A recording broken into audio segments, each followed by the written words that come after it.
സുഹൃത്തുക്കളെ നമസ്കാരം. ഞാനിപ്പോൾ ഉള്ളത് കോഴിക്കോട് ഫറൂഖ് എന്ന് പറഞ്ഞ പാലത്തിന്റെ അടിയിലാണ്. അപ്പൊ അത് ചോദിക്കും, അനക്കെന്താ ഇതിന്റെ അടി പണി?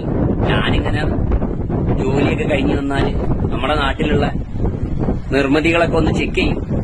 ഇനി ആരും ഇതിനെ ഏൽപ്പിച്ചില്ല. പക്ഷെ ഒരു പൗരൻ എന്ന നിലയ്ക്ക് ഞാൻ ഇതൊക്കെ ചെയ്യലുണ്ട്. അപ്പൊ ഞാനത് നിങ്ങൾക്ക് കാണിച്ചു തരാം. നമ്മുടെ നാട്ടിൽ ഞാൻ ഇതിന് മുന്നേ ഇതിന്റെ വീഡിയോ ഇട്ടിരുന്നു. അന്ന് എന്നെ കുറെ ആളുകൾ വന്ന് ചീത്തയൊക്കെ പറഞ്ഞിട്ട് പോയി. അതിന്റെ പുറത്തൊക്കെ പെയിന്റ് അടിച്ചിനി. അടിയുടെ അവസ്ഥ എന്താന്ന് ശരിക്കും ഞാനിപ്പോ നിങ്ങൾക്ക് കാണിച്ചു തരാം. ഒട്ടനവധി വാഹനങ്ങൾ യാത്ര ചെയ്യുന്നതാണ് ഫറൂഖ് പാലത്തിന്റെ. എങ്ങനെയുണ്ട് തുരുമ്പ്? അതാ അടന്ന് വീഴുകയാണ്. മനസ്സിലായ? ഈ കാണുന്നത് ഇങ്ങോട്ടേക്ക് പോകുന്നതിനനുസരിച്ചിട്ട് എന്താന്ന് സ്ഥിതി കണ്ടോ? ഇല്ലാണ്ടിയായി പോയിക്കൊണ്ടിരിക്കുക കേട്ടോ. പിന്നെ ഉൾഭാഗമൊക്കെ ദ്രവിച്ചിട്ട് ഇനി ദ്രവിക്കാനില്ല. മഴയും വെയിലും വെയിൽ കൊള്ളൂല, ഉപ്പുകാറ്റ് ഏറ്റിട്ടാണ് ഇത് ദ്രവിച്ചു പോയത്. ഇപ്പം ഇംഗ്ലീഷുകാര് നല്ലൊരു നിർമ്മിതിയാണ്. 100 വർഷത്തിന്റെ പുറത്തൊക്കെ കഴിഞ്ഞിട്ടുണ്ട് ഇത്.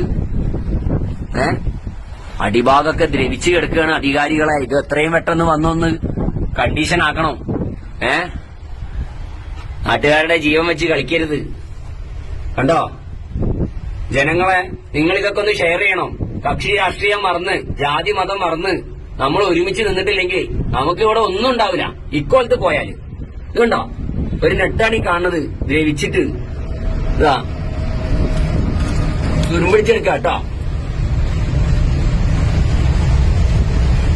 ഞാൻ കളവ് പറയില്ലല്ലോ, നിങ്ങൾ കാണില്ലേ? മൊത്തം ദ്രവിച്ചെടുക്കാണ്. ഇതാ അടിഭാഗമൊക്കെ ഓട്ടയാണ്. കണ്ടോ, എന്റെ കൈ ഇപ്പുറത്തൂടെ വരും. ഒരു ഭീമ ഓട്ടയാവണമെന്നുണ്ടെങ്കിൽ അപ്പൊ എത്രത്തോളം ബലക്ഷയത്തിലാണ്. തകർന്ന് വീഴുന്നതിന് മുൻപ്, ആളുകൾ മരണപ്പെടുന്നതിന് മുൻപ് ഇതൊക്കെ വന്നൊന്ന് ക്ലിയർ ചെയ്യണം. അതാ പോകുന്ന ട്രെയിന്. കണ്ടോ, ഈ കാണുന്നതിന്റെ മേലെയാണ് ഈ പാല് നിൽക്കുന്നത്. അതിന്റെ നെട്ടൊക്കെ ദ്രവിച്ച് ഇനിയൊന്നും ദ്രവിക്കാനില്ല. ഇതിന്റെ ബീം ഉള്ള പാലത്തിന്റെ അതാ അതൊക്കെ പിന്നെയും കുറച്ചെങ്കിലും ഉണ്ട് കേട്ടോ. എന്താ ഇപ്പൊ ഇതിന്റെയൊക്കെ അവസ്ഥ? ഇവിടെയുള്ള ഉദ്യോഗസ്ഥരൊക്കെ എവിടെയാണ്? ഉറങ്ങുക. നിങ്ങൾ സർക്കാരിനെ തെറ്റിദ്ധരിപ്പിക്കുകയാണ്. ഇതൊക്കെ വളരെ കണ്ടീഷനാന്ന് പറഞ്ഞിട്ട് സർക്കാർ നിങ്ങളെ മാസാമാസം ശമ്പളം തന്ന് തീറ്റി പോറ്റുന്ന ഇതൊക്കെ വന്നൊന്ന് നോക്കാനാണ്. അല്ല നിങ്ങളോട് ഉറങ്ങിക്കിടക്കാനല്ല പറയുന്നത് സർക്കാർ. ജനങ്ങളുടെ ജീവനും സ്വത്തിനും വില കൽപ്പിക്കണം. ഇതൊക്കെ കണ്ടോ, ഒരു മെയിൻ പാലത്തിന്റെ അവസ്ഥ ഇക്കോലത്തിലാണെങ്കിൽ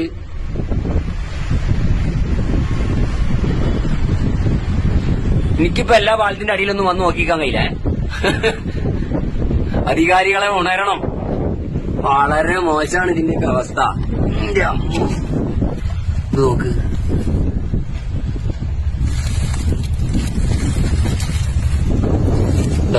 തുരുമ്പിടിച്ചിട്ട് എന്താന്നുള്ളത്. ആ റിബേറ്റൊക്കെ പോയി.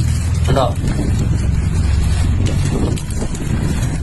ദൈവമേ, എന്തായിരിക്കും ഇനി അവസ്ഥ?